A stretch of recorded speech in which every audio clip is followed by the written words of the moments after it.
그래서 보면 공산당 영도체제라는 것은 결국 공산당으로 권력이 집중되는 거고 공산당의 권력은 다시 개인한테 집중되는 거죠. 문화대혁명 때는 국가원정체제라는 게 없었다 그랬잖아요. 정부, 법원, 검찰원, 노예 다 문 닫았고 그 당시는 뭐 그냥 마오가 지시하면 다 되는 문화대혁명 같은 경우. 그러다 보니까 반발이 와서 다시 후진타오 시대에 들어와서 어떻게 했다고요? 다시 또 이제 지방에 권한 주고 그 다음에 정부의 역할 주고 의회의 역할을 주고 이러면서 다시 국가원정체제가 강화돼서 밑으로 내려오는. 그래서 또 이걸 10년 동안 너무 풀었더니 부정부패가 심해지고 군 기강 해이되고 이런 여러 가지 문제가 생기니까 바로 이제 시진핑이 시작하면서 다시 공산당 영도체제를 강화시키기 위해서 이제 흔히 쓰는 말 그립을 세게 잡은 거지. 제발 시진핑 1인 체제 권력 강화 이게 아니라 국가원정 체제도 같이 가고 있다. 이게 같이 안 되면 혁신체제 개발 첨단 산업 이게 도저히 불가능하다. 3프로TV 특별기획 조영남 교수의 중국통, 어디에서도 못 들어보셨을 중국의 진짜 이야기, 내밀한 이야기까지 저희가 다 전해드립니다. 그리고 오늘은 매우 또 중요한 시간입니다.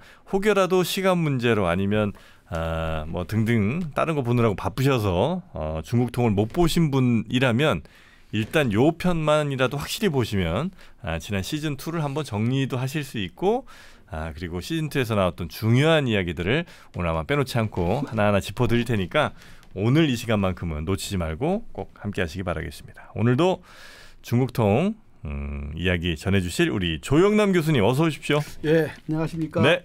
예, 벌써 반갑습니다. 그 중국통 시즌2도 네. 오늘이 5번째 마지막이네요. 시즌2를 근데 너무 짧게 잡으셔서. 예.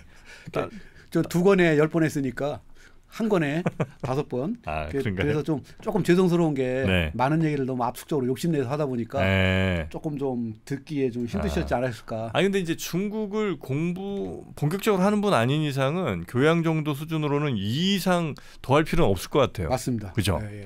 5번 정도면 제가 힘든데요. 뭐 듣는 분은 어찌하시겠어요. 네네. 예. 전공하는 사람들이 몰라도. 예. 그래서 이제 오늘 이 시간은 지금 정프로께서 말씀하셨듯이 네. 우리 5번에 앞에 4번에 걸쳐서 그 국가 헌정 체제를 말씀드렸는데 네. 그걸 간단히 좀 평가해보고 다시 말해서 정부, 의회, 그다음에 공산당 세 개의 관련 속에서 제대로 하고 있나 네. 이걸 좀 말씀드리고 그다음에 나머지는 중국 정치에 대해서 어떻게 봐야 되는지 이런 걸 자유롭게 좀 하는 네. 그런 시간이 되도록 하겠습니다. 물론 이제 결론적으로 얘기하면 네. 국가 헌정 체제를 구성하는 가장 중요한 게 정부와 의회라고 그랬잖아요. 정부와 의회. 네, 여태까지 그래서 정부 살펴봤고 의회 살펴봤었죠. 네. 그래서 결론적으로 얘기한다면 정부는 헌법에 규정된 대로 그 집행기관이자 국가 행정기관으로서 역할을 상당히 잘하고 있다. 네. 예, 그런 의미에서 제가 볼 때 정부 그 자체만 놓고 본다라면 권위주의 국가뿐만 아니라 민주주의 국가를 통틀어도 그 정부의 역할이나 실제로 기능이나 이런 건 상당히 향상되고 발전해 있다. 네. 예, 이렇게 좀 평가할 수가 있습니다. 그리고 상당히 그 위까지 올라가는 길이 매우 아주 철저하게 관리가 좀 잘 되는 느낌이다. 이런 생각이 좀 들긴 합니다. 네, 들죠. 네. 저번에 혹시 기억하시겠지만 그 의료개혁할 때 그다음에 이제 우리가 시간을 줘서 살펴보지 않았지만 자세히는 안 봤죠. 그거 말고 다른 또 여러 가지 있거든요. 사례들 보면은 그 졸속은 없습니다. 그 최소한 제가 전국 단위 그러니까 국무원과 성급은 있잖아요. 그런 식으로 졸속으로 하거나 이러는 거는 없습니다. 그 주된 이유는 왜 그러냐면 선거에 개의치 않기 때문에 그렇습니다. 이게 민주주의 안 좋은 점이라고 그랬잖아요. 네. 선거를 앞두고 있으면 떨어지면 지옥이니까. 네. 어떻게 할 수가 없습니다. 이거. 포퓰리즘으로 가든지 하여튼 사람들이 막 환호할 만한 그런 걸 어쩔 수 못할 걸 뻔히 알면서도 내놓든지 하는 경우들이 많은데 적어도 중국은 그런 건 없다. 그런 건 없다. 네. 대신 이제 중국은 책임져야 되는 게 정부의 경우 공산당에 책임지고 국민에 책임져야 되니까. 네. 그리고 또 5년 내에 5년 뭐 4년이면 4년 만에 뭘 해야 되겠다는 게 없습니다. 그런 의미에서 정부의 경우는 헌법의 규정대로 자기 역할을 하고 있다. 그리고 동시에 이제 이것이 했던 것은 우리가 봤던 개혁개방, 시장화, 사유화, 개방화 이런 거는 공산당이 할 수 있는 게 아니죠. 공산당은 방향과 원칙을 정해주고 그걸 집행하는 건 정부기 때문에 기능적으로 봐서도 그렇게 될 수밖에 없다. 그런 면에서 높이 평가할 수 있는데 반면에 이제 의회는 말은 국가 권력기관이지만 권력이 없다. 여전히 권력이 없다. 그래서 이게 문제다. 그리고 굳이 얘기한다라면 입법, 감독, 대위 뭐 이런 식의 선택적으로 그것도 또 층위별로 전국인대와 성급 지방인대는 주로 이제 입법 이건 필요하니까 국가가 운영되려면 법이 없으면 안 되니까 그래서 이쪽으로 상당히 전문화돼 있고요. 참고로 이 법률과 관련해서는 최소한 중국은 날치기 없습니다. 예? 날치기할 필요가 없죠. 예, 필요도 없죠. 예. 필요도 없고 네. 그런 의미에서 순전히 절차적이고 그 제도적인 측면에서 본다면 합리적인 측면이 많이 있습니다. 단 계속 말씀드리지만 이제 정치적으로 민감하거나 네. 이러는 거에 헌법을 포함한 이런 거에 대한 주도권은 의의가 없고 이건 공산당이 갖고 있기 때문에 네. 그런 걸 제외한 나머지와 관련해서 나름대로 사회적 합의를 이끌어내려고 노력하고 있고 네. 이익을 조정하는 기능도 있고 이제 그런 의미에서 전국인대와 성급 지방인대는 입법 기능이 있고 그러나 진짜 중요한 현대의의 핵심이 감독이라고 그랬잖아요. 네. 그건 여전히 미진하다. 여전히 미진하고 그 주된 이유는 네. 이제 공산당 영도 체제와 충돌을 느끼기 때문에. 그러나 네. 우리나라로 따지면 기초자치단체 같은 경우는 의회가 꽤 중요한 역할들을 하고 많이 있다. 하고 그러니까 있다. 이제 낮은 차원에서의 공무원들을 감시하는 기능. 네. 그다음에 지역의 그 곳곳에 있는 정보를 정부와 공산당에 알리는 기능. 마찬가지로 세 번째로 그 다양한 정책이나 이런 거와 관련해서 중앙이 신경 못 쓰는 네. 또 공산당이 신경 못 쓰는 자지자지한 정책들 많이 있잖아요. 네네네. 이런 제한, 이런 것, 이런 면에서 겉으로 보기엔 아무것도 아닌 것 같지만 네. 공산당 영도 체제가 운영되는 데 필요한 그런 곳곳에 작은 기둥 역할을 하는 거죠. 네네. 저는 이런 게 뭉쳐졌기 때문에 그 지난 40여 년 동안 공산당이 그 1989년 민주화운동, 천안문 민주화운동 외를 제외하고선 강력하게 뭐 진압하거나 이런 거는 뭐 신장 위구르라든지 티베트라든지 이런 데를 제외하고 많지 않거든요. 네. 그나마 이 정도로 유지됐다고 좀 보는 겁니다. 그 민의 같은 것들이 위로 전달될 통로 같은 게 적어도 확보가 좀 돼 있는 상태고. 그렇죠. 그러니까 가장 결정적으로 문제는 네. 이제 통치권자, 그러니까 국가 주석을 포함한 이를 뽑을 권리는 없어요. 네. 이제 그런 의미에서 여러 가지 한계는 많지만 그러나 이제 그런 걸 제외한 나머지에서는 밑에 쪽에 얘기가 다양한 방식으로 위에 올라갈 수 있는 네. 이게 사실은 문제거든요. 이 정부의 문제가 굉장히 크고 네네네. 그래서 가장 중요한 건 일이 터졌을 때 수습하는 게 아니라 터지기 전에 미리 그걸 해결하는 거죠. 하나하나. 네. 그런 의미에서 어떻게 보면 의의 본기능이라고 할 수 없지만 이제 그런 대의 기능이라든지 하고 있다. 네네. 그런 의미에서 공산당 영도체제의 안정화에 기여하고 있다라고 얘기를 할 수가 있고요. 네. 이제 그와 관해서 그럼 공산당까지 였다 놓으면 어떻게 되겠느냐. 이제 그걸 좀 말씀드리면 네. 요거는 이제 우리가 그 저번에 처음 시작해서 했던 건데 공산당 영도체제와 국가 헌정체제를 합쳐서 당국가체제라고 한다. 당국가체제. 네, 기억하실 거예요. 네. 그리고 이거는 이제 이렇게 당국가체제, 공산당 영도체제와 국가 헌정체제 이렇게 합치면 이렇게 되는 거고 그다음에 중국 역사상 1949년서부터 지금까지 보면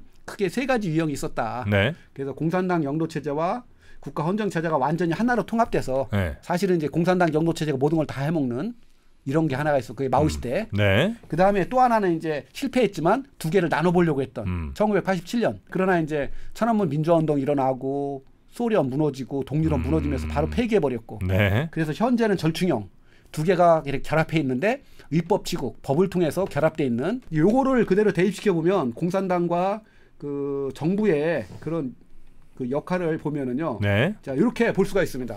그렇게 이제 공산당 정부 의회 역할을 보면 마오쩌둥 시대 통합형에서 어떻게 됐느냐?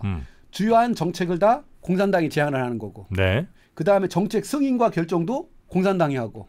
그 다음에 의의가 없습니다. 네. 심의하는 것도 없고 합법화도 없어. 그냥 바로 정책을 집행해가는. 그리고 정책을 집행할 때는 정부도 하지만 어떤 때 인민을 그냥 동원해버렸잖아요. 대학진운동 네. 이런 거는 공산당이 다 사람을 동원해버린 거거든요. 예. 문화 대혁명. 이런 의미에서 마오쩌둥 시대에 당국가 체제는 의의라는 게 아예 없어요. 반면에 현재는 절충형인데 네. 의의의 기능은 있긴 하다.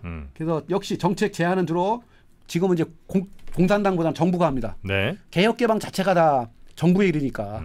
그래서 정책 제안을 정부가 하면 중요한 건 다 누가 결정하는지 아시겠죠? 공산당이 하는 겁니다. 네. 그리고 중요한 거는 여기서 끝나는 게 아니라 이거를 국가 정책으로 만들어야 되고 네. 좀 더 세련되게 해야 되고 다양한 의견을 모아야죠. 그거를 하는 게 누구냐? 의회 역할이라는 겁니다. 그래서 이거를 다른 말로 표현하면 저는 합법화 역할이라고 봐요. 합법화 역할. 네, 그러니까 그 공산당의 정책은 네. 한 개 당의 의견이에요. 이게 국가의 의견은 아니거든요. 국가의 의견으로 바뀌려면 네. 법이 정한 절차에 따라서 만들어야죠. 그리고 그 만들어지는 과정에서 네. 바로 지금 말씀드렸듯이 다양한 사회적 집단의 목소리가 들어가야 되는 거죠. 네. 그 의료개혁 같은 것도 마찬가지지만 특히 법 같은 경우는 이제 그런 의미에서 의회의 역할이 있긴 한데 네. 그러니까 공산당처럼 결정을 하는 역할은 아니다. 합법화 역할이다. 그리고 집행이 이제 정부가 하는 그런 의미에서 이게 이제 현재 나타나고 있는 국가 헌정 체제의 평가. 다시 정리하면 정부가 제안하고 공산당이 결정하고 의회는 합법화 시켜주고 그 과정에서 의견을 모으고 마지막으로 집행은 정부가 다시 하는 이런 식의 체제. 이걸 정책 결정 및 집행으로 본다라면 국가 헌정 체제는 이렇게 평가할 수 있다. 그래서 정프로는 이 말 어려운가요? 지금 해주신 말씀이요? 아니 많이 어렵진 않은데요.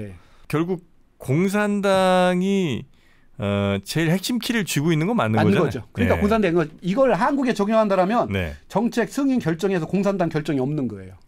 한국은. 그럼 어떻게 되는 거냐? 정부가 주로 제안을 하면 의회가 뭘 하는 거예요? 심의도 하고 결정을 해버리는 거죠. 이해하셨죠? 공산당의 역할을 한국 같은 민주주의국가에서는 의회가 하는 거예요. 심의와 결정. 근데 중국은 그걸 못하고 결정과 최종 이거는 공산당이 하되 대신 합법화. 국가 정책으로 만들기 위해서 그건 이제 의회가 해야 돼. 이게 빠져버리면 현대 국가가 아니에요. 이거는 혁명 국가가 돼버리는 거예요. 마오 시대는 혁명화 있으니까 문화대혁명. 그러니까 현대는 이게 안 돼요. 그런 의미에서 의회의 역할은 높이 평가할 수 없다. 대신 여기서 보시면 벌써 4가지 달체에서 결정적인 역할은 정부죠. 정부는 정책 제안과 집행에서 중요한 역할을 하죠. 그래서 국가 헌정 체제에서 역시 핵심은 정부. 근데 이 방송 보신 분들 그것만 확실히 아셔도 좋을 것 같으니까 우린 대체로는 그냥 공산당이 다 결정하고 당이 어떻게 하라고 그러면 그냥 정부 관료 조직이 그 말 따라서 이렇게 잘 따라가는 그 정도로 우리 이제 이해하는 경우가 많기 때문에 그거 아니라는 거 정도만 아셔도 꽤 큰 발전이다. 그러니까 마오쩌둥 시대에는 그렇게 됐다. 그렇죠. 사회가 단순하고 시장 경제도 없고 뭐 대무역도 없고 근데 지금은 안 돼요. 할 수도 없고. 할 수가 없어요. 19조 달러짜리 GDP가 19조인데 이거를 무슨 뭐 공산당이 슈퍼컴퓨터도 아니고 안 돼요. 이건 안 된다라는 게 판명이 났기 때문에 사회주의 체제가 붕괴했다라는 거는 안 된다는 걸 증명한 거거든요. 그렇잖아요. 그러니까 정부가 할 수밖에 없어요. 이건 전문 조직이야. 사회 관리, 경제 관리, 첨단 분야 발전 뭐 이런 거 있잖아요. 이거는 공산당이 할 수 있는 게 아니에요. 그러니까 주요한 정책은 다 정부가 할 수밖에 없어요. 물론 공산당이 큰 방향은 이미 결정했지만 원칙은 정하지만 그러나 그 결정권은 여전히 공산당이 갖고 있고 국가 거로 만들어서 합법화시키고 전 국민을 그거에 따르도록 만드는 거 그게 의회의 기능이다. 이게 없으면 현대 국가가 아니다. 그런 의미에서 의회는 높이 평가할 수 없지만 그렇다고 없어도 되는 조직은 절대로 아니다. 이 정도로만 하시면 됩니다. 머릿속에 이 정도는 뭐 저희가 따라올 수 있습니다. 가능합니까? 가능합니다. 자 그러면 이게 시진핑 시기에는 어떻게 됐느냐. 그래서 시진핑 시기에는 겉으로 보기에는 시진핑 1인 체제, 뭐 시황제. 그래 보이죠. 공산당이 모든 것을 다 하는 것처럼 아니다. 그래서 시진핑 체제는 역설적이겠지만 공산당 영도 체제도 강화됐지만 동시에 국가 헌정 체제도 발전했다. 이걸 이해하는 게 굉장히 중요하다라고 말씀드리는 거예요. 제가 기회가 있으면 이게 계속 하거든요. 많은 분들은 어떻게 얘기를 하느냐면 시진핑 시기하면 공산당 영도 체제, 시진핑의 권력 강화 이렇게 하면서 곧바로 어루가는 줄 알아요. 그 결론이 마오 시대로 돌아간다. 맞아요. 근데 마오 시대에서 무슨 뭐 중국이 인공지능을 개발했어요. 재생에너지, 뭐 자동차, 로봇. 지금 로봇 올림픽도 했잖아요. 그러니까 기본적으로 그 시진핑의 집권 기간이 늘어나는 것 자체가 그렇게 이제 우리 일반적으로 대한민국 정치 체제에 익숙한 분들은 벌써 3번째라는 건 뭐 저건 독재지. 요 느낌이 강하게 오는 거죠. 저도 그거는 충분히 이해하는데 이제 그것만 보면 계속 제가 얘기하는 거죠. 권위적인 측면은 보는데 발전의 측면은 전혀 설명을 못해요. 그래서 권위적인 측면만 설명하기 쉽다. 그냥 우리나라 언론이 하는데도 믿으시면 돼요. 러시아랑 혹시 비슷해요? 러시아는 다르죠. 또 달라요? 왜 그러냐면 그 러시아의 경우는 어떻게 보냐면 가장 커다란 차이점이 러시아는 푸틴 개인이 통치하는 나라예요. 그래요? 그래서 푸틴은 참고로 그 정당에서 소속 안 돼 있어요. 러시아는 공산당 없어요? 있잖아요. 없어진 지가 언제? 아예 없어요? 그냥 당 자체가? 1991년에 해체됐어요. 그럼 공산당이란 당도 없어요, 그냥? 이름이 아마 전신으로 해서 그 이름과 뭐 이런 거 갖고 있지만 집권 세력이 아니에요. 그래요? 그러니까 당 중에 하나인데 집권 세력은 아니에요. 집권과는 거리가 먼. 그러니까 우리가 생각하는 그런 공산당, 당을 전체를 통치하는 그 공산당은 없고. 없어요. 그런 의미에서 없다라는 거. 지금 러시아의 집권 여당이라고 쓰는 게 러시아의 집인가? 뭐 그런 당인데 거기에 여러 당이 합쳐 있는 거예요. 그리고 푸틴은 거기에 소속돼 있지도 않아요. 핵심은 그냥 거기는 푸틴 말대로 그냥 진짜 거기가 독재 국가고. 그렇죠. 그래서 그런 걸 공산당 지배체제와 1인 지배체제는 나눠야 돼요. 그러니까 그 1인 지배체제에 있는 데가 어디냐면 캄보디아. 캄보디아 무슨 당인지 들어보지도 못하셨잖아요. 캄보디아는 모르겠어요. 훈센 뭐 이런 것만 들어봤지. 또 그다음에 튀르키예. 에르도안이라는 사람은 들어봤어도 에르도안이 무슨 당이 있다는 얘기 잘 거기 당이 있어요. 있겠죠. 근데 1인 지배체제예요. 러시아도 푸틴. 북한도 그렇고. 북한은 뭐 전형적이고요. 왜냐하면 북한은 수령제 때문에 그래요. 베트남이 중국이랑 좀 비슷한가요? 거의 같아요. 베트남이. 그 8월 10일서부터 3박 4일 왔다 갔잖아요. 또롬이라는 분이. 네네. 그분이 온 타이틀이 뭘로 왔느냐? 베트남 공산당 서기장 신분으로 왔어요. 그래요? 그러니까 우리나라 대통령이 이재명 대통령이 베트남 공산당 대표를 만난 거예요. 저 베트남은 국가 주석이 르엉끄옥이라고 따로 있어요. 르엉끄옥 주석이 그 양반이 프레지던트 오브 베트남이거든요. 그 사람은 가만히 있어. 권력으로 치면 그 사람이 네 번째예요. 네 번째요? 베트남에서 1등이 공산당 서기장. 주석이 1위가 아니고? 아니에요. 당 서기장 1위예요? 당국가 체제. 당국가 체제 뭐라고 그랬습니까? 공산당이 지배하는 체제잖아. 영도 체제. 그래서 1위가 어디냐? 베트남 서기장. 2등이 총리. 3등이 국회의장. 4등이 국가주석이에요. 그래요? 베트남이. 그리고 이거를 그럼 중국을 어떻게 했느냐? 묶어놔버린 거예요. 어떻게 공산당 총석이랑 국가주석을 묶어놨죠. 그러니까 시진핑은 바깥으로 나올 때는 공산당 총석이가 아니라 프레지던트 오브 차이나로 오는 거죠. 근데 베트남은 굉장히 투박한 거예요.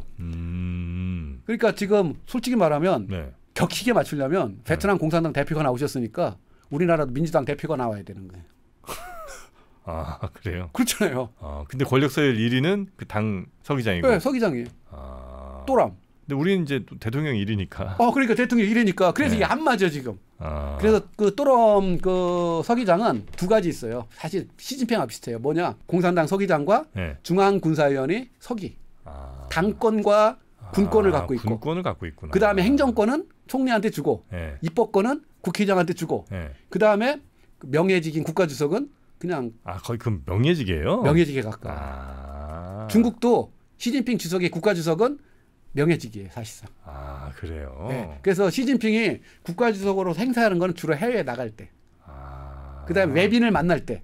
그다음에 나머지 시진핑이 행사하는 국가주석의 나머지 권한들이 굉장히 많거든요. 10몇 가지 권한은 전국인대 상무위원회에서 결정해야 할 수 있어요. 그렇습니까? 독자적으로 못해요.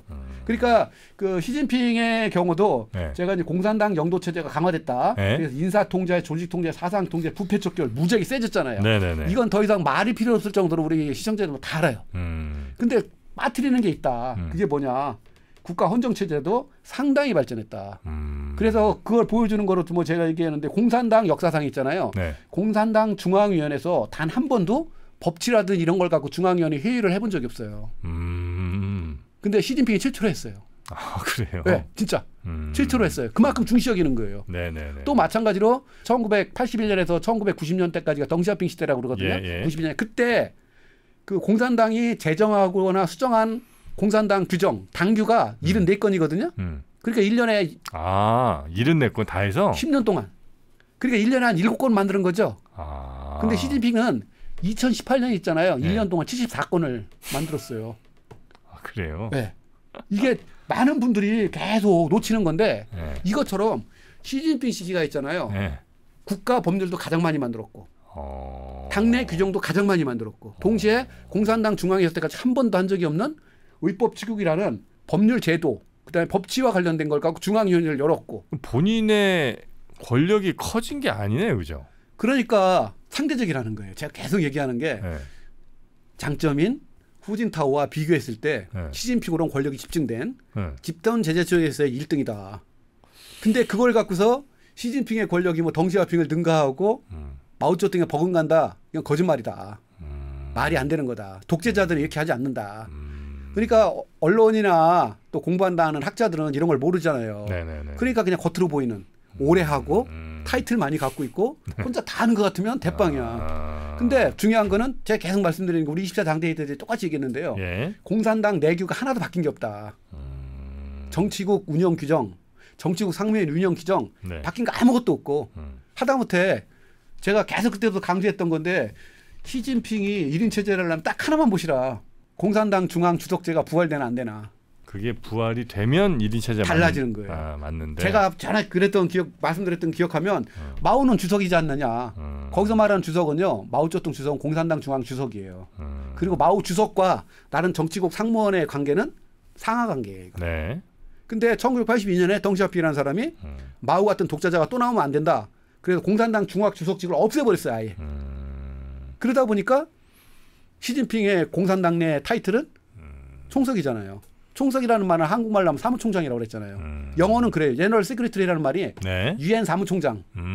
그 말이에요. 그런데 재미난 게 네. 베트남도 당 주석이 없어요. 또람이라는 사람도 서기장이라고 그랬잖아요. 아, 당 서기장이 있고 그다음에 그냥 주석은 명예직 비슷하게 있고. 예, 국가주석이 있고. 그럼 그럼 왜 그랬느냐? 독재자를 너무 싫어하고 네. 집단 조체를 운영하는 걸 원해서 아예 거기는 주석이 없어요. 그래서 베트남도 사무총장이 당대표를 대행하는 거고요. 중국도 바로 당대표를 대행하는 거예요. 그래서 제가 그때 20차 당대라면서 한 번 더 하니까 사면임 하니까 뭐 그렇다. 아니다. 그런 문제가 전혀 아니고 마찬가지로 또람 그 서기장 전에 응앤푸종 서기장도 네. 똑같이 3번 했어요. 사면임 하다가 작년 7월에 갑자기 병으로 죽었는데 네. 그렇다고 해서 누가 응앤푸종 서기장을 독재자라고도 안 하고 1인 체제라도 안 해요. 아예 관심이 없죠. 근데 시진핑은 그렇게 얘기를 안 하잖아요. 그러니까 잘못 보시는 거예요. 아니면 혹시 보통 이제 어느 나라가 독재로 가냐 안 가냐 볼 때 시진핑 말고 다음 그 자리를 차지하려고 하는 뭐 2인자, 3인자 뭐 이런 사람들이 좀 있긴 있어요. 그러니까 그런 사람들이 아예 없으면 저거 독재인가 이런 느낌을 또 받을 수 있잖아요. 그러니까 이제 중국의 경우는 네. 요번 같은 경우 이제 20차 당대회 때도 그런 얘기 했었는데 예. 전과 다른 특징이 뭐냐. 네. 후계자가 안 보인다. 네. 그 얘기를 했어요. 예. 근데 나이로 치면 후계자는 있어요. 왜냐하면 1962년생 소위 말하는 6세대가 하나 있거든요. 그게 이제 띵시상이라는 사람인데 근데 이 사람이 정치국 상무위원이고 네. 저 국무원 부총리예요. 네. 그리고 유일한 62년생으로서 6세대야. 나이가 그러니까 지금 63세밖에 안 돼요. 상대적으로 어리죠. 네. 근데 이 사람을 이제 총서기 후보로 안 보는 이유가 여태까지의 중국 총서기는 지방을 통치해본 경험이 없는 사람이 없어요. 그 경험은 다 갖고 있어야 돼요. 다 갖고 있어야 돼요. 왜 그러냐? 14억의 전국 단위를 다스리려면 그렇겠죠. 성 정도는 해봐야죠. 네. 그게 장점인도 상해에서 4년 5년 했어요. 그 전에 시진핑도 했어요? 시진핑은 복건성 성장, 절강성 당서기, 상해시 당서기 3번을 했어요. 그래요? 그러니까 대한민국 국가 같은 데를 3번을 다스려 본 거예요. 푸진타오는 티베트, 그다음에 귀주성, 꾸이저우성이라고 네. 거기를 2번을 해봤어요. 그러니까 대한민국 사이즈의 나라를 2번 다스려보고 3번 다스려본 사람이 올라가서 정치국 상무에 선출돼서 네. 5년 동안 국가 부주석, 중앙부서의 부주석 이런 거 하면서 또 중앙정치 수업을 5년 받고 그러고서 물려받았을 때까지 다. 근데 지금은 네. 지난 지난 20대 당대회에서 띵시상이라는 사람은 공산당 업무만 했던 사람이에요. 네. 상해에서 공산당 업무, 중앙에 와서도 공산당 업무. 네. 그래서 성을 다스려본 경험이 없어. 그래서 저희들이 전문가들이 저 사람은 총서기 후보가 아니다. 그러나 뭐 급하면 하겠죠. 급하면 시키겠지. 그래서 뭐 이왕이 말이 나왔으니까 그런데 그런 의미에서 네. 후계자가 안 보인다라는 측면은 있는데 네. 그러나 중국 같은 시스템에서는요. 24명의 정치국원 네. 아니면 시진핑을 뺀 나머지 6명의 정치국 상무위원들 있잖아요. 그 누구라도 총서기도 될 수 있고 총리가 될 수 있고 전혀 문제가 이상한 없어요. 게 아니고. 네, 전혀 이상할 정도 아니에요. 특히 그 정치국원 중에서 뭐 상해시 당석이라든지 네. 베이징시 당석이라든지 충칭시 당석이라든지 뭐 이런 사람들 있잖아요. 네. 이런 사람들은 정치국원이면서 지방을 다스리고 있거든요. 그리고 이미 요번에 20차 당대 67세 규정이라는 게 깨졌어요. 그러니까 67세를 넘어간 사람은 네. 총석이나 다 시작할 수 없다. 그 규정이 규범으로 이렇게 있었어요. 약속으로. 네. 근데 그걸 시진핑이 다 깨버렸잖아요. 그러니까 지금이 다 깨진 상황이기 때문에 저는 뭐 누가 총서기가 되건 뭐 그런 의미에서 네. 어쨌든 1인 체제가 강화되는 것처럼 보이지만 그런 거 아니다. 그래서 공산당 영도 체제가 권력 집중 현상이죠. 강화됐다. 그러나 동시에 국가원정 체제가 되면서 역시 정부의 역할도 상당히 세졌고 그 행정이지만 주로 네. 마찬가지로 의회의 역할을 계속 하고 있다. 이제 그리고 바로 이거를 이제 그래서 동적으로 봐야 된다. 고정된 거로 보면 안 된다. 네. 그 얘기를 하는 게 바로 이 그래프예요. 이걸 이제 당국가 체제를 이렇게도 볼 수 있죠, 그죠? 네. 이건 그러면 정적이에요, 너무. 그래서 왼쪽에 공산당 영도 체제, 국가 헌정 체제인데 그 진한 부분이 공산당 영도 체제가 국가 헌정 체제를 이렇게 소위 말해서 영도하는 분야죠. 중요한 거 다 결정하고 네. 이런 분야인데 이거 보면 고정되어 있는 것 같은데 그게 아니다. 왔다 갔다 한다는 거죠? 움직인다. 이걸 예. 제가 그래프로 머리 신경 많이 썼습니다. 아, 요 그래프에 신경 많이 쓰셨어요? 그러니까 이게 아이디어인데 네. 사실 하는 얘기의 대부분 제가 처음 하는 얘기들이에요. 네. 전 세계에서. 네네. 이것도 어떻게 동적으로 표현할까. 네. 그래서 보면 공산당 영도 체제라는 것은 결국 공산당으로 권력이 집중되는 거고 네. 공산당의 권력은 다시 개인한테 집중되는 거죠. 네. 그래서 말씀드렸듯이 문화 대혁명 때는 그러니까 국가원장 체제라는 게 없었다 그랬잖아요. 네. 다 문 닫았어요.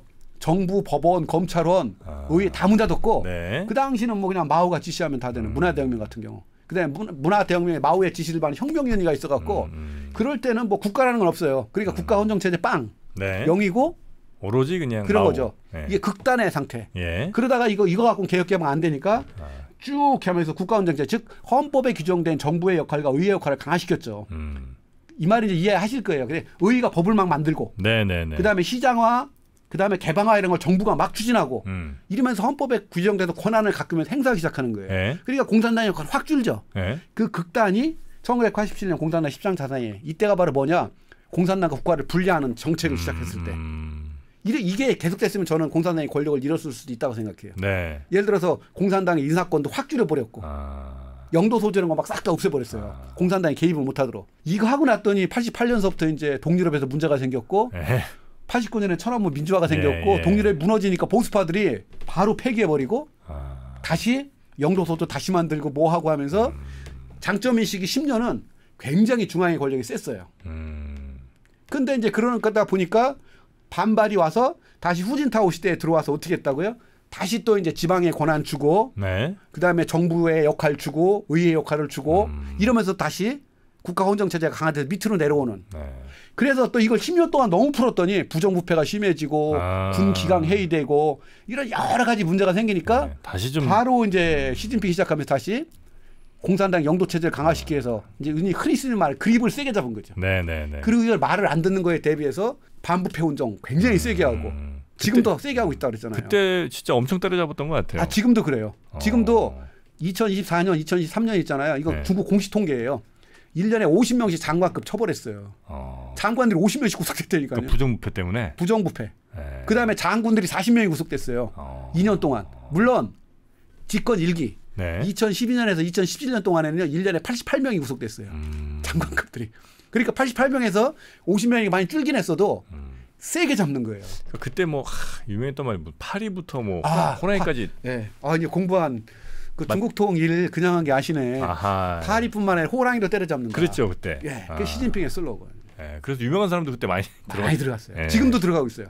그래요? 네, 50명씩 잡혀 들어가기 때니까 이것처럼 제가 지금 무슨 말씀을 드리는 거냐면 제발 시진핑 1인 체제 권력 강화 이게 아니라 국가원정 체제도 같이 가고 있다. 이게 같이 안 되면 혁신 체제 개발 첨단 산업 이게 도저히 불가능하다. 네네네네. 근데 계속 그것만 보니까 잘못 보고 있다. 그리고 이렇게 파동치고 있다. 그리고 저는 이미 작년 여름을 기해서 정점을 찍었다라고 생각해요. 그래요? 예, 그래서 저는 작년 7, 8월 이후로 하반기 들어오면서 시진핑 정책에 미사한 파인 튜닝이 일어나고 있다. 정책 조정이. 네네네. 이제 그걸 말씀드리는 게 중에 하나가 강경한 중국. 그건 학자들이 쓰는 용어거든요. 어설티브 차이나라고 해서 외교적으로 굉장히 세게 나오는 거예요. 네. 그걸 보여주는 것이 각국 대사들이 막 떠들어대는 거. 전략 외교, 늑대 외교. 굉장히 강한 언어로 이야기하는 것들. 우리도 그랬었죠. 싱하이밍 작년 하반기 잘려서 본국 갔어요. 근데 거기만 그런 게 아니라 전 세계적으로 다 그랬어요. 외교관들이 굉장히 세게 얘기하고 외교도 세게 나가고. 근데 작년 굉장히 부드러워지기 시작했어요. 하반기서부터. 한국에 갑자기 뜬금없이 비자도 면제해주고 이거 비자 면제해주는 동안에요. 제가 아는 한 그 코로나 이전 통계로 치면 500억 정도의 손해를 보는 거래요.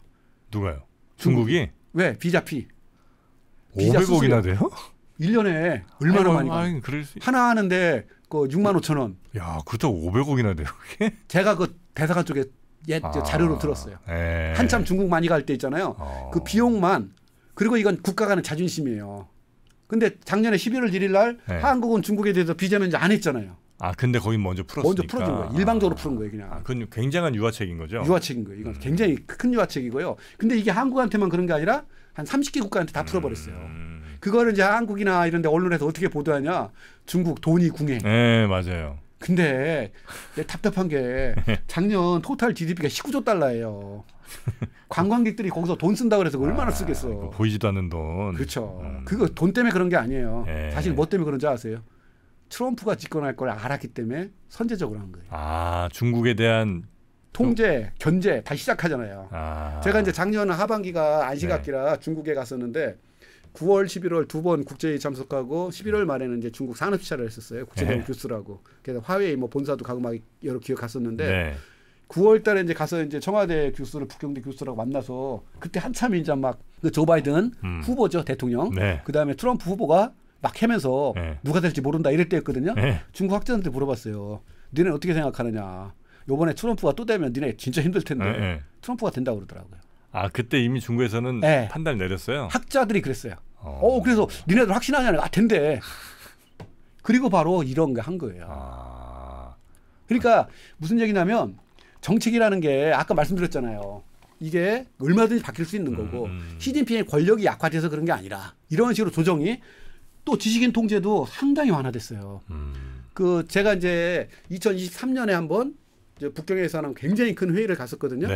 3박 4일 회의예요. 거기서 비용 다 대주고 뭐 하는 그다음에 대접받는 회의인데 제가 그다음에 2023년에는 중국에서 회의를 하나도 안 갔어요. 초청받았는데. 왜 안 갔냐?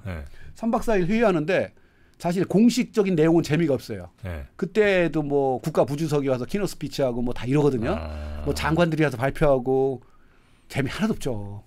진짜 재밌는 거 뭐냐면 저희들 학자들은 쉴 때 점심 먹고 저녁 먹을 때 중국 학자들 만나서 뭐 뒷얘기도 해주고. 그럼요.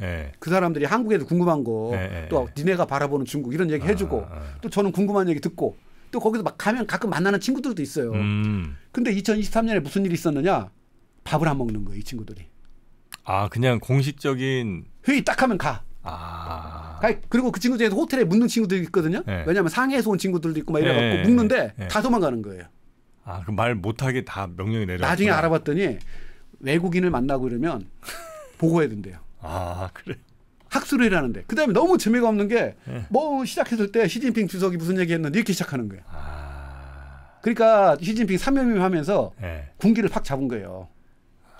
그 삼연임에 대한 중국 내 뭐 반응 당연히 불만 있죠. 불만이 있으니까 많죠. 지식인들도 많고 어찌 없겠어요. 근데 저만 그런 경험이 아니라 다른 중국 방문했던 다른 학자들 다 그러는 거예요. 저 그래서 2023년 안 갔어요. 제가 뭐 중국을 150번을 갔었고 중국에 가서 뭐 그렇게 했는데 내가 그런 거 아니면 내가 왜 가요 거기를. 그러고서 작년 상반기에는 한국 서안에 있는 한국 삼성 반도체라든지 이런 한국 기업 갔었고 안 갔어요. 그래서 제가 9월 달 11월 달 갔는데 분위기가 확 바뀌었어요. 9월 달 딱 가고 그랬는데 안 도망가. 얘기하면 답변해주고 11월 달 갔는데 그때 인민대학에서 했거든요. 인민대학에서 국제 뭐 관계학원이라는데 거기에 있는 대표가 저녁을 사고 술도 사. 전에는 있을 수가 없었어요. 그리고 그때 막 농담 반 진담 반으로 막 얘기하고 이러는데 다 받아주고 이런 얘기 다 해주고 그 다음 날 회의하는데 그때 이제 중국어라는 회의였었거든요.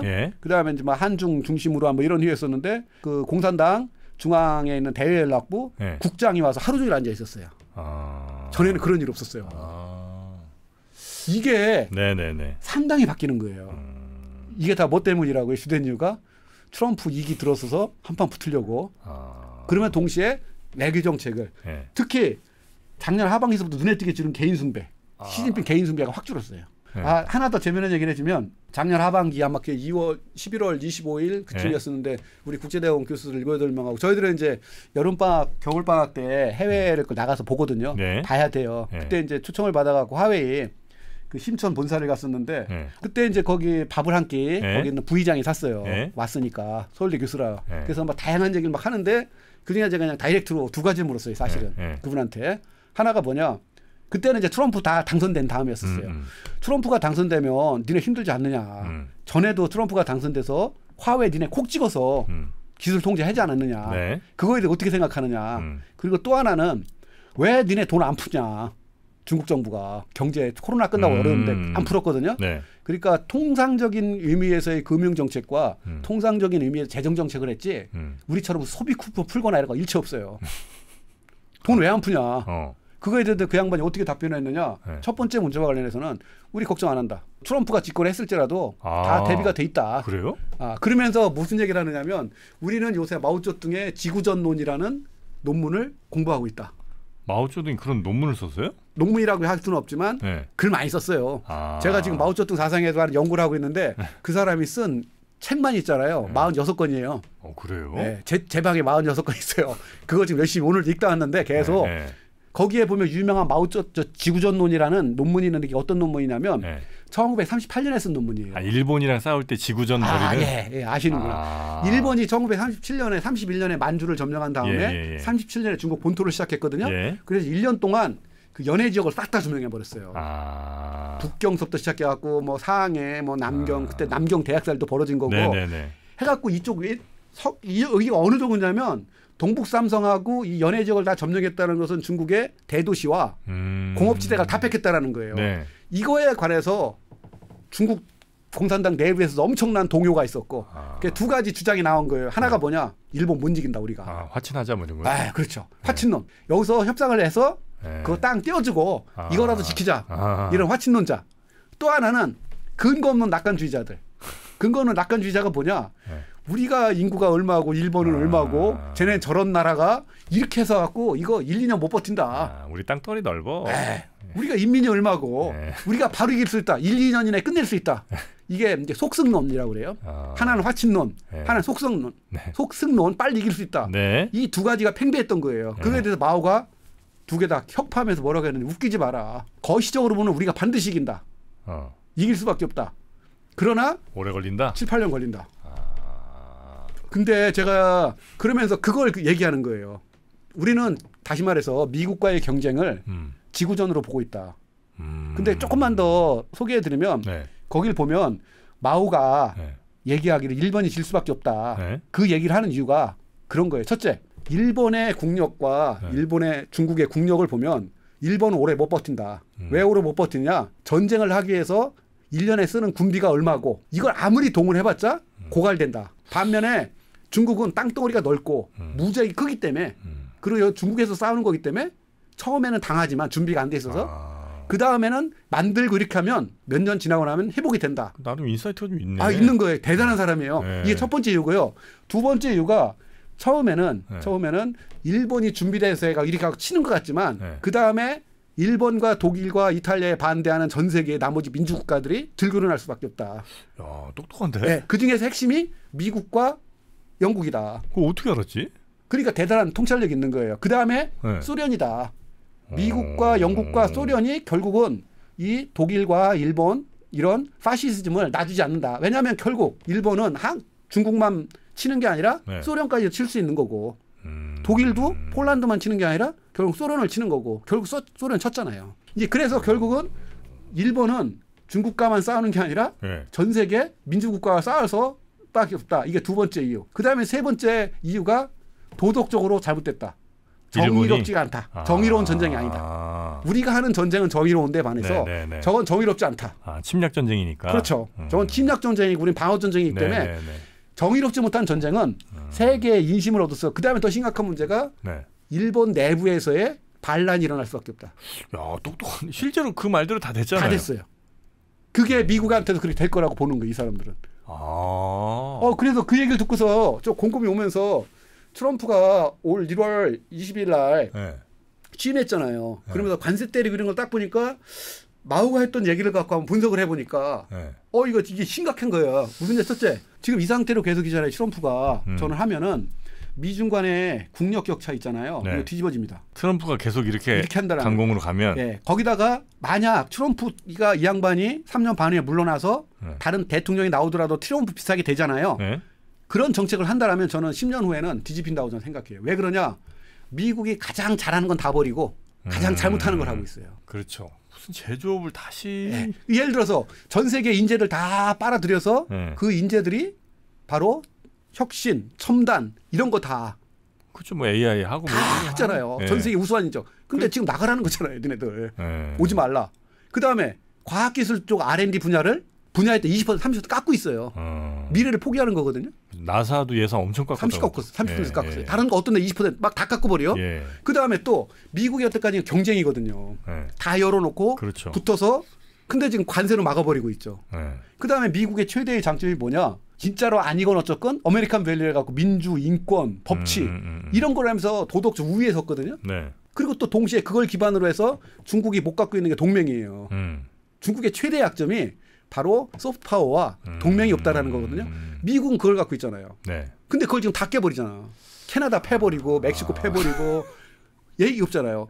듣고 보니까 이거 마오가 옛날에 예측했던 이렇게 하면서 있잖아요.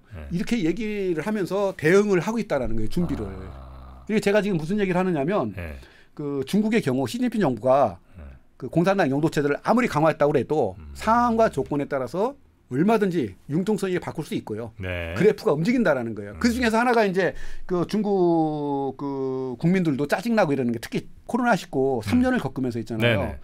저번에 그 얘기 했잖아요. 리커창에 대해서는 굉장히 고마워하고 진짜 리커창 죽었을 때 애도하고 그랬거든요. 근데 시진핑에 대한 그 불만이랑 굉장히 강해요.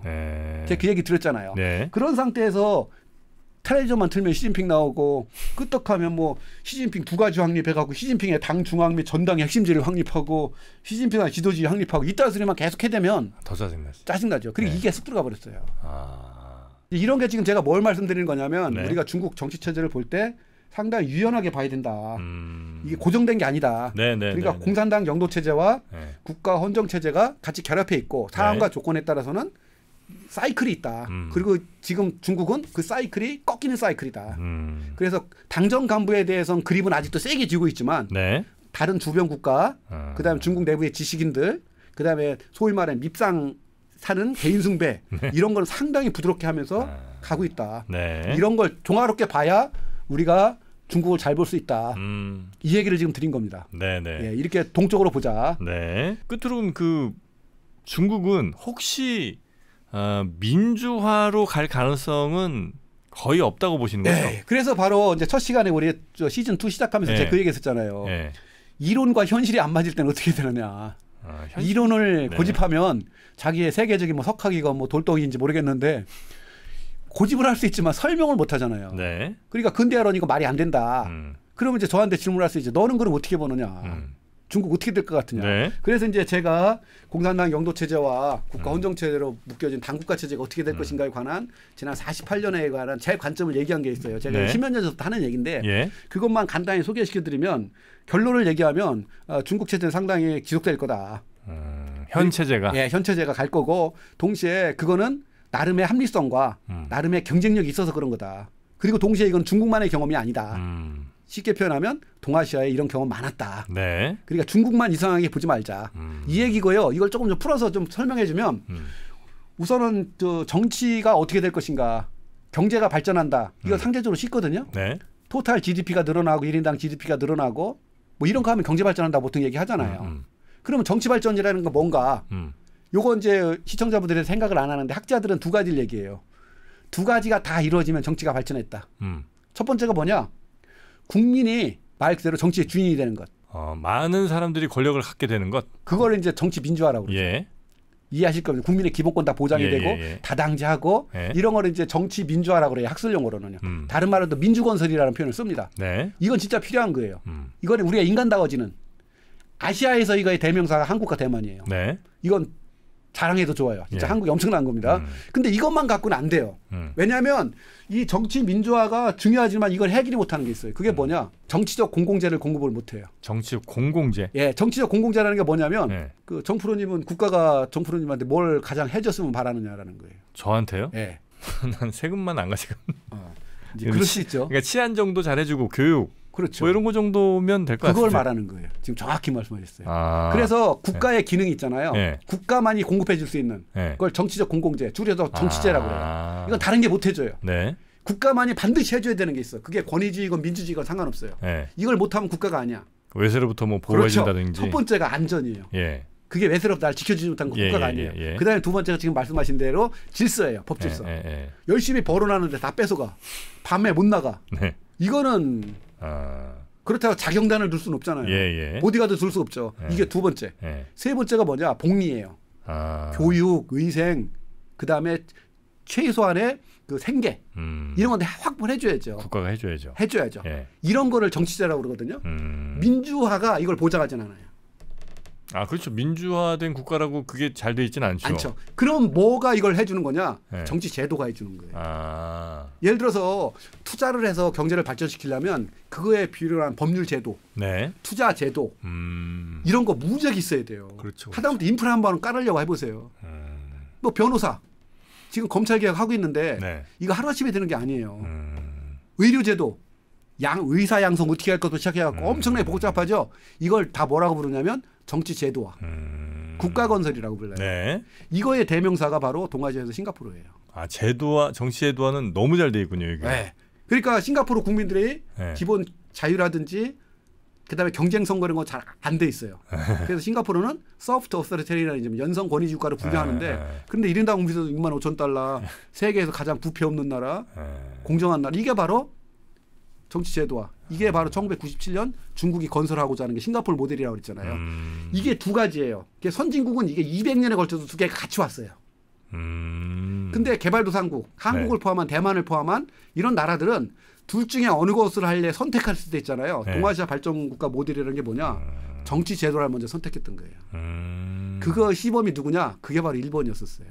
그래요? 일본이 먼저 시작해서 위생제도, 교육제도 뭐 이런 메이지 신유의 권위주의 체제 속에서 시작했고 그게 한국과 대만으로 그대로 이식됐고 그게 싱가포르로 갔고 홍콩으로 갔고 말레이시아까지 갔고 박정희 개발독재 들어보셨죠? 그게 그거예요. 그다음에 대만의 장제석, 장제스 그다음에 싱가포르 리칸유 그게 다 이 모델인 거죠. 정치 제도와 우선 모델. 그거 먼저 하고 나중에 민주화는 한국과 대만은 간 거고 싱가포르는 버티고 있는 거고 말레이시아는 그 중간에 어정쩡이 있고 홍콩은 그냥 중국이 반환해서 가져가 버리면서 뭐 민주화는 꿈도 못 꾸고 이런 겁니다. 그래서 중국은 그럼 어땠느냐? 의식적으로 정치 제도화 얘기를 선택했어요.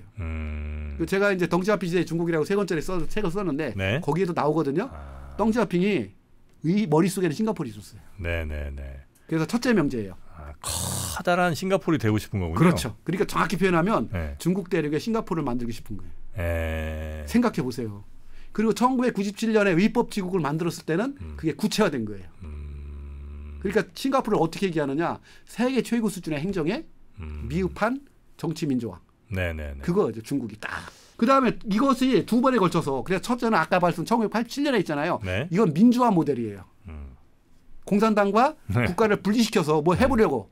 근데 이게 1년 만에 접었다고 그랬잖아요. 권력을 잃어버리니까. 그다음에 1년 동안을 10년을 방황하게 돼요. 정치개혁 어떻게 할 것인가. 안 할 수는 없고. 그러다가 아까 제가 말씀드렸죠. 의법치국 방침. 그게 바로 싱가포르 모델을 도입한 것. 여기서부터가 이제 정치 제도가 본격화되기 시작하는. 그러니까 싱가포르처럼 하려면 어떻게 해야 되느냐. 공산당이 주먹구기로 통치하면 안 돼요. 법 만들어야 되고 지켜야 되고 그걸 지키도록 공산당도 감독하지만 의회도 감독해야 되고. 그래서 이때 1997년에 의회 감독이 세졌다고 그랬잖아요. 공산당만이 할 수 있는 게 아니에요. 공산당은 당정 간부들 있죠. 간부들은 할 수 있어요. 근데 그 일반 국민 그 공무원을 다 할 수는 없어요. 이건 누군가 해줘야 돼. 그 역할을 의회한테 뛰넘기는. 그러니까 의회는 공무원들을 감독하는 공산당의 손발인 거예요. 법률적 수단인 거죠. 그러니까 국민을 뜻에 얻고 공산당에 대응하는 의회가 아니라 그러면서 이거 의법지국이 굉장히 좋은 특징이 있어요. 첫째 뭐냐. 공산당 영도체제에 손끝 하나 피해를 안 줘. 그런가요? 왜? 공산당 영도체제는 정당화해놓고 그건 국가와 공산당은 분리할 수 없어. 싱가포르이 그래요. 인민행동당이고 국가고 국가가 인민행동당이에요. 리칸유라는 사람. 근데 이제 의법치국이 되려면 법에 의해서 나라를 통치한다는 거잖아요. 당이라는 거는 사람에 의해서 그 의지들이 모여서 어떤 뜻을 펼치거나 뭐 이럴 거 아니에요. 그래서 법에 의한 통치랑 그 사람의 의지나 욕망들이 모여서 어떤 뜻이 나왔을 때 이게 두 개가 충돌하지 않나? 반도 근데 공산당인이라고 그래요. 공산당원들. 그 사람의 의지는 뭐로 집대성되느냐. 당규. 당내 법규로 또 모아지는 거예요. 그래서 이걸 입법지국은 국가에 쓰는 말이고요. 당내는 뭐라 그러냐. 의법 집정이라고 그래요. 의법 집정. 집정. 거기서 말하는 집정은 옛날 용어인데 한국에서도 그런 얘기 썼어요. 요새는 한국말로 바꾸면 집권이라고 할 수가 있어요. 당규에 근거해서 네네. 권력을 잡자. 이해하셨어요? 네네. 같은 거예요 이게. 그러니까 입법 취급한 그게 바로 싱가포르. 네네네. 그러니까 국민의 정치 참여 허용 안 해. 대신 우리가 만들어놓은 제도 네. 당연히 공산당이 유리하게 만들죠. 그러니까 공산주의는 다 포기한 거죠? 공산주의라는 개념을 레토릭은 남아있는데 내용은 없죠. 그러니까 뭐 예를 들면 예전에 그 막시즘 같은 건 아예 그냥 없는 뭐 전국 미래의 꿈. 전 세계 노동자가 단결해서 프롤레타리아 혁명을 이렇게 이건 없는 거죠? 그건 미래의 꿈. 미래의 꿈은 네, 있어요? 꿈으로 남아는 있어요. 왜 그거까지 없애버리면 공산당 일당제의 근거가 없어지는 걸. 그러니까 당원 같은 데는 있어요? 있어요. 당원에서 최대 강령이 그거예요. 최대 강령이 궁극적으로는 공산주의 실현. 그래요? 그때까지 공산당이 영도한다. 그걸 실현하기 위해서 공산당 일당제가 필요하다. 그러니까 말로는 있죠. 최대 강령은. 그러나 현실은 아니에요. 중국처럼 치열한 경쟁, 치열한 시장 경쟁, 사적 소유 허용 없잖아요. 그러니까 최대 강령은 그게 살아있어야 공산당 영도체제에 만들어지는 거고. 어차피 정치란 반은 합법 쇼예요. 네. 그걸 하기 위한 거고. 그리고 또 이거는 국민 참여를 완전히 배제하는 거예요. 의법 취급은 법률 잘 만들고 지키게 하고 이러는 거지. 다당제가 그런 건 전혀 거리가 멀어요. 그러니까 공산당 보수파도 이걸 받아들이는. 이게 최대의 특징이에요. 즉 권력을 안 잃으면서 오히려 권력을 공고화되면서 그래서 국가 헌정체제를 강화시키면서 공산당은 안정적으로 통치하는. 그러면서 경제도 발전시킬 수 있는. 왜? 정치제를 공급하니까. 이런 논리가 만들어진 거예요. 그런데 이제 장점은 그래서 말씀드린 단점이 딱 하나가 있어요. 뭐예요? 그게 뭐냐? 국민의 참여를 배제하는데 이거 언제까지 이게 가능할 거냐? 할 것이냐? 그게 지금 남아 있는 거예요. 그게 여전히. 그러니까 국민이 전혀 선거를 안 하는 건 아니에요. 예를 들어서 아까 우리가 살펴봤던 지난 시간에 살펴봤던 기층의회 있잖아요. 직접 투표로 뽑아요. 근데 시장 선거는 아니야. 국가주석은 말할 것도 없이. 그럼 국회의원들 뽑아봤자 이게 과연 권력을 뽑은 거냐? 한국에서는 대통령 선거하고 국회의원 선거하면 권력을 만들 수가 있잖아요. 중국은 그게 아니에요. 그런데 문제는 뭐냐? 중국도 사회 계층 분화가 일어나고 잘 사는 사람, 못 사는 사람, 잘 사는 이제 이 엄청난 이런 이익 충돌이 일어나고 갈등이 일어나고 이거를 지금까지는 비교적 성공적으로 공산당이 주도해서 막아왔는데 언제까지 이렇게 할 수 있느냐? 이게 최대의 문제예요. 그걸 싱가포르는 되는 게 인구가 550만밖에 안 도시국가예요. 그리고 최고의 서비스를. 그 싱가포르 가보는 사람들은 물가가 비싸서 그렇지 기겁을 하지 서비스는 최고예요. 깨끗하고 뭐 뷔페 없고 그러니까. 근데 중국은 싱가포르이 아니에요. 550만 명의 도시국가는 가능한데 14억 인구의 도시와 이걸 어떻게 할 것인가. 이게 이제 입법치고 소위 말하는 공산당의 새로운 이 정치개혁 방침이 해결을 못하는 이제 이거고요. 그래서 결국 현재 중국은 다시 말해서 방황하고 이런 건 아니다. 분명하게 자기의 중국 모델 내지는 중국식 현대화라는 게 있다. 그게 뭐냐? 바로 시장 경제와 의법 지국의 결합체. 그런 의미에서 시장 경제와 의법 지국이 교묘하게 결합되면서 한편에서는 억압적인 모습. 즉 공산당 영도체제 일당제를 유지하는 모습이 있지만 동시에 의법 지국과 또 시장 경제가 잘 결합이 되면서 경제 성장을 이끌고 혁신도 일어나고 그리고 경쟁면에서 단기간 내에 엄청난 자원을 동원하는 이런 시스템도 만들어지는 이 두 가지 갇혀 있다. 따라서 쉽게 무너질 것 같지 않다. 그냥 중국을 마치 아프리카나 라틴 아메리카나 동남아시아에 있는 무슨 뭐 권위주의 국가랑 동료를 보면 안 된다. 그거랑은 또 다른 모습의 형태다. 이게 당국가 체제다. 그런 의미에서 제가 쉽게 안 망할 것 같다.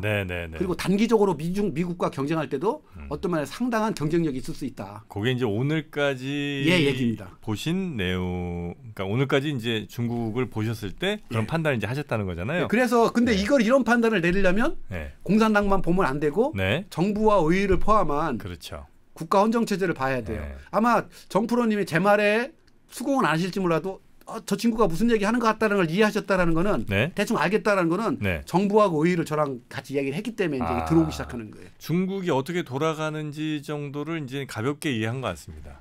그러면 이제 이 말이 쉽게 무너질 것 같지 않다. 이걸 이해하기까지 이게 필요한 거예요. 이게 없으면 무슨 일이 벌어진다고요? 중국은 시진핑이 통치하고 공산당이 통치하는 게 개인이 통치하고 당이 명령하면 다 따르고 또 뭐 당이 흔들리면 다 흔들리고 시진핑이 뭐 병으로 아파서 어떻게 잘못되면 나라 무너지고 이런 잘못된 판단을 내리는. 그 무슨 실각설 어쩌고 하는 이런 얼토당토하는 얘기가 나올 수 있는데 그거는 중국의 국가 운영 체제가 어떤지 아주 기본도 조차 모르는 사람들의 그렇습니다. 이야기다. 네. 이렇게 해서 제가 준비된 얘기를 다 드렸던 거고. 네네네. 이제 저는 뭐 중국이 어떻게 시스템을 이제 구축해서 어떻게 이제 운영되고 있는지를 아주 기초적인 수준에서는 이해한 것 같고요. 이제 제가 할 일은 중국 가보는 거. 그거 하나밖에 없는 것 같습니다. 가보시고요. 한번 부딪혀 보십시오. 네, 상하이로. 먼저 상하이 먼저. 거기가 좀 약한 아주 편한 맛이고. 점점 해갖고 이제 좀 더 센 데도 가보시고. 마라마스로 한번 가보겠습니다. 한번 가보십시오. 갔다 오시면 한 2박 3일만 있으면 생각이 많이 바뀌어요. 근데 진짜 중국 가신 뭐 특히 이제 상하이나 이렇게 좀 발전된 도시 가본 분들이 입을 떡떡 벌리시고 오더라고요. 그 시스템을 봐야 돼요. 겉모습 겉으로 드러난 거 말고 그 시스템이라는 게 뭐냐? 물건 사고 팔고 호텔 하고 뭐 이런 거 있잖아요. 이런 다 시스템. 뭐 거기서 뭐 1년 살기 이런 거 못 하니까 짧게라도 2박 3일 다녀보면 이건 다르다. 괜히 투덜대면서 시진핑 어쩌고 이러면 이제 큰일 나죠, 그거는. 안 납니다. 안 나요? 그 뭐 폭탄 갖고 가거나 총 갖고 가거나 이런 거 아니면 그래요? 그냥 나불거린다고 잡아. 그 정도는 아니에요. 중국 그렇게 한가하지 않아요. 사람들이 무슨 자기가 거물인 줄 알고 다들 착각을 하는데 저처럼 사실은 공산당 체제에 대해서 비판하는 사람 없어요. 저는 욕은 안 하지. 내용으로 뭐 공산당 정치자금서부터 시작해갖고 별 얘기 다 하잖아요. 저 안 건드려요. 그래요? 걱정하지 마시고. 알겠습니다. 대신 이제 총 갖고 가고 그러면 안 됩니다. 당연히 그럼 있지도 않은 걸 어떻게 가져가요. 자, 그러면 저희가 5회에 걸쳐서 중국통 시즌 2를 저희가 이제 오늘 마무리를 하는데 혹시 여러분께서도 물론 이제 영상을 다시 한 번, 두 번 이제 반복해서 보시는 것도 하나의 방법일 것 같고요. 중국에 대해서 이해하시는데 아니면 조금 조용하게 한번 생각하시면서 텍스트로 한번 이해를 해보고 싶으신 분들은 중국의 통치 체제라는 저 책, 저거 한 권으로 읽는. 요게 이제 한 권으로 읽는 거죠. 요게 이제 좀 가볍게 읽으실 수 있는 거고 조금 나는 한번 힘줘서 한번 빡세게 공부해보고 싶다 이런 분들은 저기 있는 책 빨간 벽돌책 빨간벽돌책으로 공부하시면 중국에 대해서 정말 속속들이 아실 수 있는 기회가 될 것 같습니다. 자, 그러면 언제 또 시즌 3로 우리 교수님 뵐지 모르겠는데 그때까지 건강하시고 새 책 쓰면 저기 네, 알겠습니다. 그 책이 언제 나올지 기대하면서 오늘 조영남 교수님은 여기서 보내드리도록 하겠습니다. 한마디만 좀 드릴게요. 저도 하여튼 이렇게 어려운 중국 얘기 참고 들어주시고요. 그래서 감사드리고 제가 워낙 그 가슴이 약하고 이래서 그 댓글을 잘 안 보는데 이번엔 좀 몇 개 봤습니다. 그래서 역시 그래도 그 좋아하시고 격려해 주신 분이 생각보다 많으시더라고요. 그래서 굉장히 힘을 받았습니다. 감사드리고요. 다시 말씀드리면 중국의 통치 체제가 이거 어려운 거는 어려워서가 아니라 생소해서 그렇다. 그래도 우리는 어른이니까 좀 어느 정도 이해할 필요는 있다. 그래서 한번 방송 같이 보시고 또 흥미를 느끼시면 책도 한번 보면 생각해 보시는 기회 갖는 게 좋겠습니다. 하여튼 어려운 얘기, 생소한 얘기 들어주셔서 감사합니다. 어려운 얘기 쉽게 풀어주셔서 다시 한번 감사 말씀드립니다. 고맙습니다. 감사합니다.